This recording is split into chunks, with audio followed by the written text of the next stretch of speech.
বন্ধুরা নমস্কার, আমি ডক্টর জয়ন্ত বাইন, প্লাস্টিক এবং কসমেটিক সার্জন। আজকে একটা আমরা সার্জারি করেছিলাম, একবার ম্যাডামের ব্রেস্ট রিডাকশন সার্জারি করেছিলাম। তো আমার সামনে সেই ম্যাডাম বসে রয়েছেন। যেহেতু ওনার একটা প্রাইভেসি ব্যাপার রয়েছে, সেই জন্য আমরা ওনার ফেসটাকে দেখাচ্ছি না, কিন্তু ওনার ভয়েসটাকে আমরা নেব। তো ব্রেস্ট রিডাকশন সার্জারি আমাদের প্লাস্টিক এবং কসমেটিক সার্জারি একটা one of the biggest surgery, খুব বড় সার্জারি, 3 ঘন্টা 3.5 ঘন্টা মতো সময় লাগে। তো সেই সার্জারিটা আমরা এই ম্যাডামের করেছিলাম এবং আপনারা পাশের ছবিতে দেখতে পাচ্ছেন ওনার বিফোর এবং আফটার রেজাল্ট কেমন হয়েছে। তো বিফোর এবং আফটার সার্জারি ম্যাডামের কিছু এক্সপিরিয়েন্স আমরা ওনার মুখ থেকে জেনে নেব। তো ম্যাডাম, আপনি কেন সার্জারি করালেন, বা মানে আপনার অসুবিধে কি হতো বেসিক্যালি? অসুবিধে বলতে আমার ভীষণ হেভি ব্রেস্ট ছিল এবং সেই কারণে দৈনন্দিন কাজ করতে আমার ভীষণ অসহ্য লাগতো, মানে কষ্ট হতো।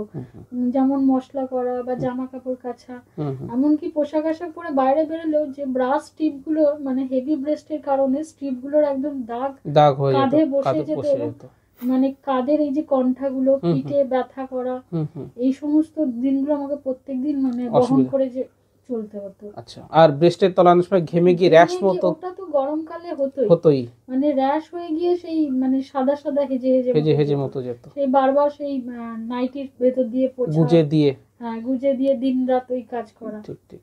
তার মানে আপনার শারীরিক সমস্যাটাই বেশি ছিল, মানে বিশেষ করে র্যাশ হয়ে যাওয়া, ব্যথা, স্ট্র্যাপ ইনজুরি। মানে আমি যে কোনো ব্রা পরবো যে সেটাকে ঠিকঠাক ভাবে রাখা, সেটাতেও আমার কাঁধে যন্ত্রণা হতো, কণ্ঠাগুলো ব্যথা করতো। আচ্ছা আচ্ছা আচ্ছা। এই ব্যাপারটা অনেক সময় আমাদের জিজ্ঞেস করেন পেশেন্টরা যে কবে থেকে হয়। আমি দেখেছি দু ধরনের ব্রেস্টের সাইজ যেটা বাড়া দু রকমের হয়। কিছু কিছু থাকেন যাদের কৈশোরকালীন অবস্থাতেই 16-17 বছর বয়স থেকে ব্রেস্টের সাইজটা বড় থাকে। আবার কিছু কিছু পেশেন্টরা যাদের বাচ্চা হওয়ার পরে জিনিসটা বাড়ে। আপনার যেহেতু বাচ্চা হয়ে গেছে, তাকে ব্রেস্ট ফিডিং করেছেন, আপনার কি আগাগোড়াই বড় ছিল না বাচ্চা হওয়ার পরে জিনিসটা বেশি বাড়লো? মানে একদিকে মানে ডান দিকে ব্রেস্ট একটু বড় ছিল বাঁ দিকের তুলনায়, আর আফটার ডেলিভারি মানে ব্রেস্ট ফিডিং করানোর পরে ওটা আস্তে আস্তে আরো বেড়ে গেল, বাড়তে শুরু হলো। মানে সেটা এখন আপনার কৃপায় এখন দুটোই সমান হয়েছে, নিজেকেও আয়নাতে দেখতে ভালো লাগে। বাহ। তো আমাদের যে ম্যাডামের ব্যাপারটা শুনলেন, অভিজ্ঞতাটা, তো আমি একটুখানি সামারাইজ করে দিই। ব্রেস্টের যে বৃদ্ধিটা সেটা হরমোনের কারণে সাধারণত হয়ে থাকে, ফিমেল হরমোনের কারণে। কারো কারো ক্ষেত্রে এই সাইজটা খুব বেড়ে যেতে পারে, দুটো সময় বাড়তে পারে। একটা কৈশোরকালীন সময় 17, 18, 19 বছর বয়সে বাড়তে পারে যখন স্কুলে বা কলেজে পড়ছে। আর একটা বাড়তে পারে যখন আর একটা হরমোনাল চেঞ্জেস আসে, যখন পেটে বাচ্চা আসে তখন আবার হরমোনাল চেঞ্জেসগুলো হয়, বা ব্রেস্ট ফিডিংয়ের সময় হরমোনাল চেঞ্জেস হয়, সেই সময়তে বাড়তে পারে। ওনার প্রথম থেকে একটু বড় ছিল, কিন্তু ব্রেস্ট ফিডিং বা সেইটার পরে ব্যাপারটা বেড়ে গেছে। কিন্তু যেহেতু প্রেগনেন্সিটা তো অ্যাভয়েড করা যাবে না, যে কোনো মহিলার স্বপ্ন থাকে তার একটা বাচ্চা হবে, তাকে ব্রেস্ট ফিডিং করাবে, সুতরাং এই সময় পরেও কিন্তু অনেক সময় বাড়তে পারে। এবং ব্রেস্ট বেড়ে যাওয়ার জন্য যেটা মেইন সমস্যা আমি পেশেন্টদের দেখেছি, যে তারা কসমেটিক সমস্যার থেকে বেশি সমস্যা ফিজিক্যাল, মানে দেখতে খারাপের থেকেও শারীরিক অসুবিধাটা বেশি। কাঁধে ব্যথা, পিঠে ব্যথা, ব্রাশ স্ট্র্যাপে ইনজুরি, ব্রেস্টের তলায় ঘেমে গিয়ে র্যাশ হয়ে যাওয়া, এই সমস্যাগুলো কিন্তু তারা কোনো কাজ করতে পারছেন না। আর ডেফিনেটলি আয়নার সামনে নিজেকে যখন দাঁড়ান তখন তো একটু অড লাগেই দেখতে। তো এই যে ব্রেস্ট বড় হয়ে যাওয়া, তার ট্রিটমেন্ট হচ্ছে সার্জারি করা, তার ট্রিটমেন্ট হচ্ছে অপারেশন করা। এই ম্যাডাম কিন্তু সাহস করে করেছেন। আগেও বলেছি, সার্জারিটা একটা বড় সার্জারি, 3 ঘন্টা 3.5 ঘন্টা লাগে এবং যথেষ্ট মানে এক্সপিরিয়েন্স লাগে এবং সাহস লাগে যে কোনো সার্জনের। তো আমি ম্যাডামকে জিজ্ঞেস করবো, উনি তো আমাকে আগে থেকে জানতেন না, তো আপনি মনে সাহস কি করে পেলেন, বা কি করে উৎসাহ পেলেন, বা কি করে বুঝলেন যে আপনার সার্জারি লাগবে? আপনি কি ডায়েটিং বা এক্সারসাইজের ব্যাপারগুলো করেছেন, নাকি সরাসরি ভাবলেন যে সার্জারি করিয়ে নিই? আমি ডায়েটিং এক্সারসাইজ মানে কি কারণে করব, সবথেকে বড় কথা আমার শরীর তুলনায় ব্রেস্টটা বড় ছিল। আচ্ছা, শরীর আমার ঠিক ছিল, ঠিক। তো সেই কারণে আমার ততটা ওইদিকে যায়নি। একদিন আমি আপনার ভিডিও দেখলাম, আচ্ছা, দেখার পরে আমার মনে হলো যে আপনার সঙ্গে কথা বলা দরকার। ঠিক ঠিক। আর আপনাদেরকে যখন ফোন করলাম, আপনাদের এখান থেকে গাইডলাইন্স যেভাবে দেওয়া হয়েছিল, যেভাবে মানে বলা বোঝানো, তাতে যে ভয়টুকু ছিল সেটা কিছুটা কমলো, একটু হয়তো ভয় লাগে।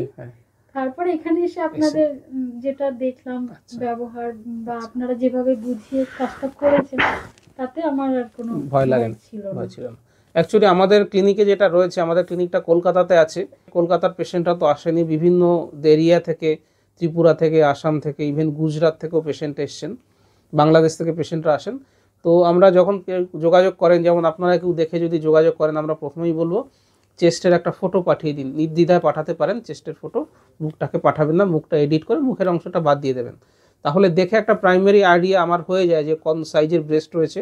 ইউজুয়ালি যারা দূরের পেশেন্ট থাকেন, যেমন এই ম্যাডামও যেমন দূরের পেশেন্ট, ওনাকে আমরা বলেছিলাম যে আপনার সার্জারি দরকার পড়বে, আমাদের ভিডিওগুলো রয়েছে সেগুলো আপনি দেখুন এবং কিছু পরীক্ষা আমরা করে আসতে বলি, যাতে আপনাকে বারবার কলকাতাতে না আসতে হয়।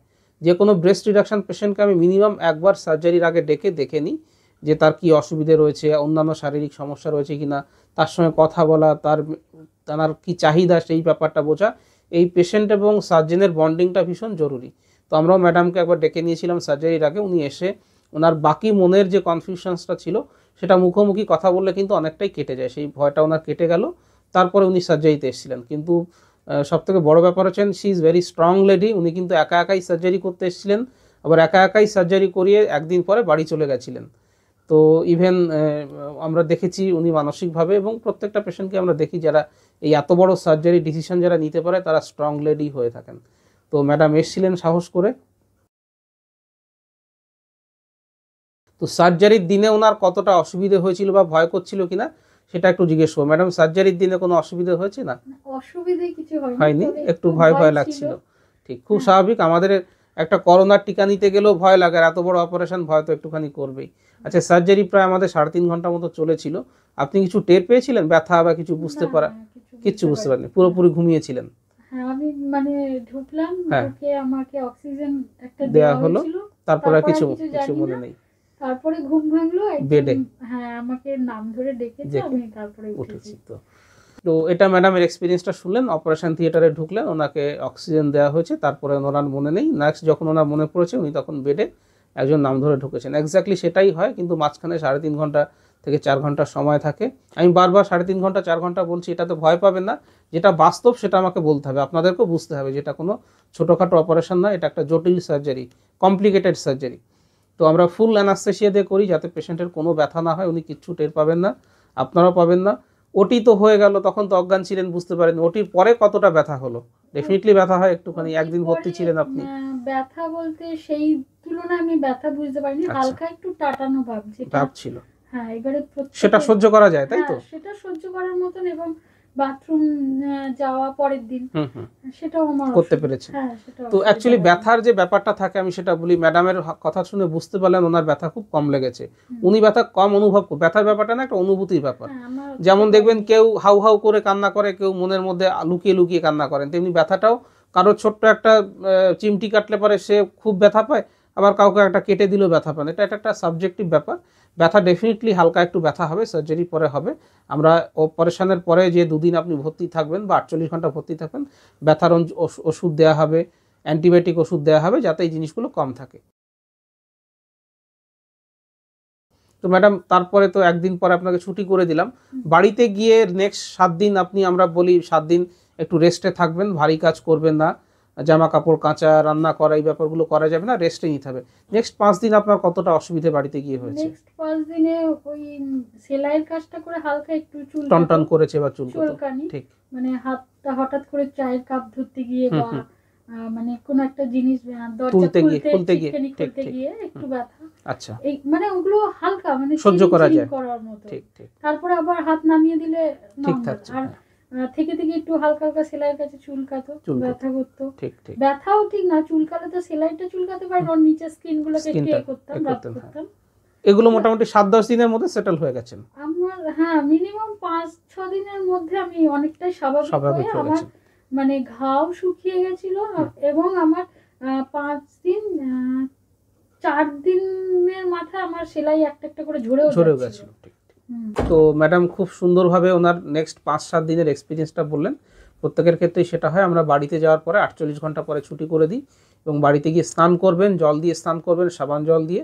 অনেক মার্কিংয়ের দাগ থাকে, সেগুলো আস্তে আস্তে মুছে যাবে। যেমন ছিটকিনি লাগাতে গিয়ে হয়তো হালকা একটু টান লাগলে পরে ব্যথা হতে পারে, কোনো অসুবিধা নেই। আমরা অ্যান্টিবায়োটিক, ব্যথার ওষুধ, গ্যাসের ওষুধ সব কিছু দিয়ে দিই।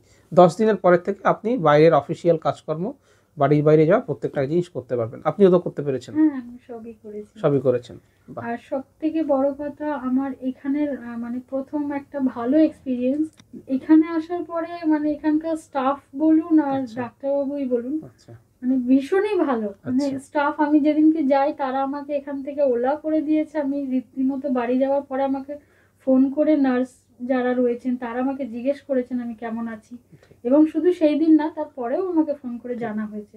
এই জিনিসটা কোনো চেম্বারে বা কোনো হসপিটালে আমি দেখি না। যেরকম প্রাইভেটে করলেও যে একটা মানুষ পেশেন্ট বাড়ি চলে গেলে তার খবর নেওয়া বা কিছু এগুলো দেওয়া হয় না, তো এখান থেকে সেটা করেছি। তাহলে ওভারঅল সার্জারির কথা অনেকটা বললাম, অনেকে আপনারা হয়তো ভয় পেয়ে গেলেন শুনে। ম্যাডামের কথা শুনে নিশ্চয়ই অবশ্যই এবার ভালো জিনিসটা এবার আমরা একটু শুনি ম্যাডামের মুখ থেকে, তাহলে ভালো লাগবে। ভালোর থেকেও ভালো কথা, আমার হাজবেন্ড এগুলো নিয়ে ভীষণ মানে খুঁতখুঁতে। তো সে দু এক জায়গায় গিয়ে জিজ্ঞেস করলো যে ব্রেস্ট রিডাকশন করালে যে ফ্যাট কেটে বাদ যাচ্ছে বা কিছু সেখান থেকে সেপটিক হয় কিনা বা ক্যান্সার হয় কিনা। কিন্তু সেটা অনেকেই ভুল ভাবে, কারণ যদি এটা ব্রেস্ট রিডাকশন করিয়ে যে এক্সট্রা ফ্যাট বা টিস্যু যেগুলো বাদ দেওয়া হয়, ক্যান্সারের 80% চান্সেস কমে যায়, ক্যান্সার টিস্যুগুলো বাদ যায়। ম্যাডাম খুব সুন্দরভাবে ব্যাখ্যা করলেন যে সার্জারি পরে উনি কি উপকারটা পেয়েছেন, যে ওয়েট রিডাকশনের ব্যাপারটা সেটা কমে গেছে, মানে কাঁধের ভারী ভাবটা আচ্ছা, আর ব্যথাটা নেই, তাই তো? তো ওভারঅল আপনার এই ব্যাপারগুলো, মানে আপনার যে এক্সপিরিয়েন্সটা সেটা খুব ভালো, মানে সার্জিক্যাল এক্সপিরিয়েন্সটা। আচ্ছা, সেটা মানে সার্জিক্যালের দিক দিয়েও, এবং ডাক্তারদের কাছে এটা যত বড় একটা সার্জির মানে সার্জারি করা হয়, প্রক্রিয়া করা হয়, যেটা 1.5-2 ঘন্টা বা 3 ঘন্টা 3.5 ঘন্টা, তা পুরোপুরি ওনারা নিজেদের উপরে সেই মানে কষ্টটা বহন করেন। কিন্তু যে যার হচ্ছে সে কিছুটাই কোনো কিছুই বুঝতে পারে না। সেটা খুব ভালো একটা প্রসেস যে আমার সাথে হচ্ছে অথচ আমার কোনো রকম টেনশন নেই, কিন্তু যারা করছেন পুরোটা তাদের উপরে, তারা একটা দায়িত্ব নিয়ে এই জিনিসটা করছে যে আমার পেশেন্টের কোনো রকম কষ্ট না হয়। এই জিনিসটা আমার খুব ভালো লেগেছে। মানে এটা একটা অন্য দিক ম্যাডাম ব্যাখ্যা করলেন সত্যি, কারণ বাড়িয়ে বলছি না বা এ করে বলার কথাও নয়, এটা তো আমাদের কাজ, কিন্তু 3.5 ঘন্টা দাঁড়িয়ে, আপনারা দেখবেন আমরা ট্রেনে বাসে যাই, আধা ঘন্টা দাঁড়িয়ে থাকতেই অস্বস্তি লাগে না, বসে পড়ি একটুখানি চা খাই এদিক ওদিক দেখি, কিন্তু 3 ঘন্টা এক নাগাড়ে একটা কাজ মনোযোগ দিয়ে করে যাওয়া, এবং যাই হোক সেটা তো আমাদের কাজ, আমরা করি। ম্যাডাম সেটা অনুভব করতে পেরেছেন, আমরাও সেই জন্য কৃতজ্ঞ। আর ইনি আমাদের ম্যাডাম অপারেশন করিয়ে ওনার যে ওয়েটটা ছিল সেটা রিডাকশন হয়েছে, ভলিউমটা কমেছে, কাঁধের ব্যথাটা চলে গেছে, কাঁধের ব্যথাটাই নেই বা ঝুঁকে থাকা সে ব্যাপারটাও নেই। এবং উনি বাড়িতে কিন্তু রীতিমতো রান্না বান্না নিজেই করেন, ওনাদের ছোট সংসার। আগে যেটা বলছিলেন মশলা বাটতে গিয়ে অসুবিধা হতো, সেই ব্যাপারটা অসুবিধা নেই, কারণ সামনে একটা ওজন থাকলে পরে সত্যি সেটা মানে মশলা বাটাটা হচ্ছে আমার তো বিশেষ করে ওটাতে কষ্ট হতো, যেহেতু মশলার একটা প্রক্রিয়া আছে বাটার, ঠিক ঠিক ঠিক, সেটাতে আমার ভীষণ অসুবিধা হতো। এই রান্না বান্না করে ওঠার পরে কাঁধের এই দু সাইডটা প্রচন্ড যন্ত্রণা হতো, আমাকে তো মাঝে মধ্যে হাত দুটো উপরে তুলতে হতো একটু ব্যথাটা যাতে। এখন সেই সমস্যাগুলো নেই, এখন আমার কোনো সমস্যা নেই, আপনার অশেষ কৃপা যে ঠিক হয়েছে। তো আমাদেরও ধন্যবাদ, আপনি ভরসা করে আমাদের কাছে এসছেন, কারণ অ্যাজ তো আমাকে সেইভাবে আপনি জানতেন না, ভরসা করে এত দূর থেকে ভিডিও দেখে এসছেন, আপনার ভালো লেগেছে। পেশেন্টরা যখন বলেন যে তারা উপকার পেয়েছেন, ডেফিনেটলি সার্জন হিসেবে আমি তো আমার কাজ করেছি, আমি আমার ফিজও নিয়েছি, কিন্তু তারপরে যখন কেউ ধন্যবাদ দেয় সেটা কিন্তু ভালো লাগে এবং এক্সট্রা প্রাপ্তি বলে মনে হয়। তো ম্যাডাম আর জাস্ট একটা কথা, যে এটা তো একটা বড় সার্জারি, 2 দিন ভর্তি রয়েছিলেন, আপনি অন্য কোথাও দেখিয়েছিলেন কিনা, বা মেইন কথা যে বাজেটে আমরা করেছি আপনার ক্ষেত্রে কি খুব মনে হয়েছে যে কি সেটা অ্যাফোর্ডেবল নয় বা খুব বেশি সেরকম কিছু মনে হয়েছে? বাজেটে বলতে আমি অন্য আপনাকে ছাড়া আমি অন্য কোথাও কোনোদিন দেখাইনি। আচ্ছা আচ্ছা। আর বাজেট বলতে আমার মনে হয় যে দীর্ঘদিন ধরে একটা সারা জীবন বয়ে নিয়ে যাওয়া একটা কষ্ট, সেটার থেকে যে একটা মিনিমাম একটা অ্যামাউন্ট দিয়ে আমি যদি সেখান থেকে রিলিফ পাই, তাহলে আমার মনে হয় যে এটা দেওয়া যেতেই পারে। এটা এমন কোনো বড় মানে বাজেটের বাইরে নয় যে লোকে অ্যাফোর্ড করতে পারবে না। অ্যাকচুয়ালি এই ব্রেস্ট রিডাকশন সার্জারি কলকাতাতে আমি একটা অ্যাফোর্ডেবল বাজেটে করি, কারণ আমি জানি যে ব্রেস্ট বড় হয়ে যাওয়াটা একজন মহিলার কাছে কত বেশি শারীরিক প্রবলেম নিয়ে আসতে পারে। তো সেটা আমি সবসময়তেই চাই যাতে পেশেন্টরা যারা আসেন বা এই সমস্যাতে ভুগছেন তারা জিনিসটা করতে পারে, সেই জন্য যথেষ্ট অ্যাফোর্ডেবল বাজেটে করা হয়। আপনাদের যদি এই ধরনের কোনো সমস্যা থাকে জাইগ্যান্টোম্যাস্টি আমরা মেডিকেলের ভাষায় বলি। ব্রেস্ট রিডাকশান নিয়ে আরও ভিডিও রয়েছে, ফটো দেখানো হয়েছে। সার্জারিটা তো দেখানো সম্ভব না, কারণ এই সার্জারি দেখলে আপনারা ভয় পেয়ে যাবেন। এটা সত্যি একটা devastating type of surgery. Surgery পরে দেখতে জিনিসটা সুন্দর লাগে, কিন্তু সার্জারি প্রক্রিয়াটা একবার দেখলে পরে সেটা খুবই সাংঘাতিক সার্জারি আর কি। তো সেটা দেখানো স্বাভাবিকভাবে হয় না, একমাত্র ডাক্তারদের জন্য আমরা তাদেরকে ডেকে অনেক সময় আসেন দেখাতে, তাদেরকে দেখাতে পারি। তো যাই হোক, তো সার্জারিটা আমি চেষ্টা করি যাতে পেশেন্টরা অ্যাফোর্ডেবল কস্টের মধ্যে করতে পারেন। বিভিন্ন ভিডিও ব্রেস্ট রিডাকশানস নিয়ে আমার বাংলা, ইংরেজি, হিন্দি 3টে ভাষাতেই দেওয়া রয়েছে। রিডাকশান নিয়ে বিভিন্ন প্রশ্ন, যেরকম ম্যাডাম একটা ভুল আপনাদের ভাঙিয়ে দিলেন আশা করি, সেটা হচ্ছে অনেকেরই ধারণা থাকে সার্জারি করলে ক্যান্সার হবে কিনা। এটা ঠিক উল্টো, সার্জারি করলে ক্যান্সারের সম্ভাবনা কমে যায়, কারণ যে টিস্যুটা ব্রেস্টের যে গ্ল্যান্ডুলার টিস্যু থেকে আপনার ক্যান্সার হতে পারতো, ব্রেস্টের 2টো টিস্যু থাকে, গ্ল্যান্ডুলার টিস্যু এবং ফ্যাটি টিস্যু। গ্ল্যান্ডুলার টিস্যু থেকে ক্যান্সার হতে পারে, তো সেই গ্ল্যান্ডুলার টিস্যুর 80% আমরা বাদ দিয়ে দিই, সুতরাং আপনার 80% চান্স কমে যায় ব্রেস্ট ক্যান্সার হওয়ার। সেই জিনিসটা ম্যাডামও বুঝতে পেরেছেন, ওনার হাজব্যান্ডও বুঝতে পেরেছেন।